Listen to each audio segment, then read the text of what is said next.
ಇರ್ತಕ್ಕಂಥ ಅನೇಕ ಪ್ರಕರಣಗಳು ಇವತ್ತು ನಮ್ಮ ಕಣ್ಮುಂದೆ ಇದೆ.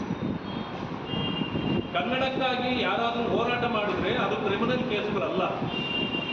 ಆದರೂ ಕೂಡ ನಾರಾಯಣಗೌಡರಂತವರನ್ನ ತೆಗೆದುಕೊಂಡೋಗಿ ನೀವು ಜೈಲಲ್ಲೇ ಇಟ್ಟರೆ ಅವರೇನು ಕ್ರಿಮಿನಲ್ ಆಕ್ಟ್ ಅಲ್ಲ ಮಾಡಿದ್ದು.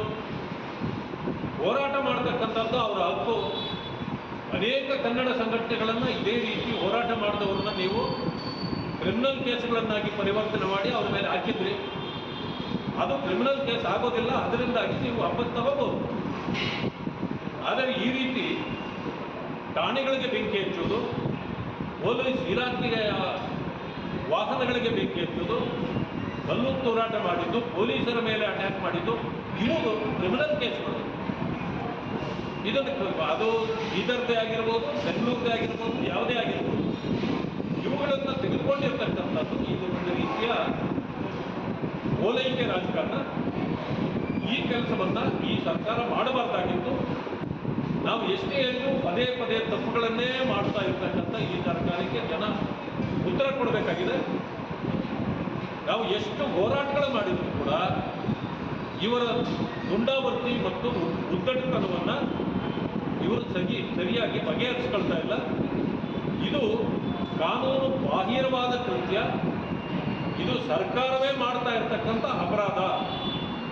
ಯಾಕೆಂತಂದರೆ ಯಾರೋ ಒಬ್ಬ ವ್ಯಕ್ತಿ ಅಪರಾಧ ಮಾಡಿದಾಗ ಅದನ್ನು ಶಿಕ್ಷಿಸಬಹುದು. ಸರ್ಕಾರವೇ ತಪ್ಪು ಮಾಡಿದಾಗ ಯಾರನ್ನು ಶಿಕ್ಷಿಸೋದು? ಮಾನ್ಯ ಮುಖ್ಯಮಂತ್ರಿಗಳು ಇಂಥ ಒಂದು ತಳಮಟ್ಟದ ರಾಜಕಾರಣ ಮಾಡಲಿಕ್ಕೆ ಅವರು ಇಳಿಯಬಾರ್ದಾಗಿತ್ತು. ಭವಿಷ್ಯ ಅವರ ರಾಜಕೀಯದ ಅಂತ್ಯದ ದಿನಗಳಲ್ಲಿ ಕೆಟ್ಟ ಸಂಪ್ರದಾಯಗಳಿಗೆ ಇವರು ನಾಂದಿ ಆಗ್ತಕ್ಕಂಥ ಕೆಲಸವನ್ನು ಮಾಡ್ತಾರೆ. ಇದನ್ನು ಭಾರತೀಯ ಜನತಾ ಪಕ್ಷ ಒಪ್ಪೋದಿಲ್ಲ. ಸಂಪೂರ್ಣವಾಗಿ ನಾವು ವಿರೋಧ ಮಾಡ್ತೀವಿ. ಜಿಲ್ಲಾ ಉಸ್ತುವಾರಿ ಸಚಿವ ಪ್ರಿಯಾಂಕ್ ಖರ್ಗೆ ಅವರ ಮೇಲೆ ಕೂಡ ಒತ್ತಡ ಇತ್ತು. ಅವರು ಕೂಡ ಒತ್ತಡ ಹಾಕಿದ್ರು ಕೇಸ್ ವಾಪಸ್ಗೆ ಅಂತ ಆರೋಪ. ಬಹಳ ಬಾರಿ ಅವರು ಆಗ್ತಾ ಇರ್ತಾರೆ. ಅವರ ಕ್ಷೇತ್ರಗಳಲ್ಲೂ ಕೂಡ ಅನೇಕ ಕೇಸುಗಳನ್ನು ವಾಪಸ್ ತೆಗೆದುಕೊಂಡಿರ್ತಕ್ಕಂಥ ನಿದರ್ಶನಗಳು ಈಗಲೂ ಕೂಡ ಇದೆ. ಕಳೆದ ವರ್ಷವೂ ಕೂಡ ಅನೇಕ ತಗೊಂಡಿದ್ರು. ಆವತ್ತಾಕೆ ಇವೆಲ್ಲವನ್ನು ನೆನಪಿಗೆ ಬರಲಿಲ್ಲ ಅಂದರೆ ವರ್ಷಕ್ಕೆ ಇಷ್ಟಿಷ್ಟು ತಗೊಂಡು ಹೋಗಬೇಕು, ಯಾರು ಕೇಳೋದಿಲ್ಲ ಅನ್ನೋ ಉದ್ದೇಶವಾ?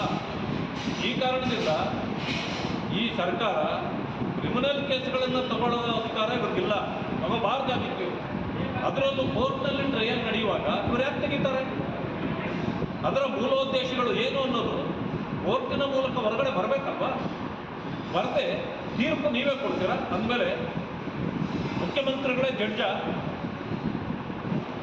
ಆಗಿದ್ಮೇಲೆ ಕೋರ್ಟ್ಗಳಿಗೆ ಏನು ಕೆಲಸ ಇದೆ?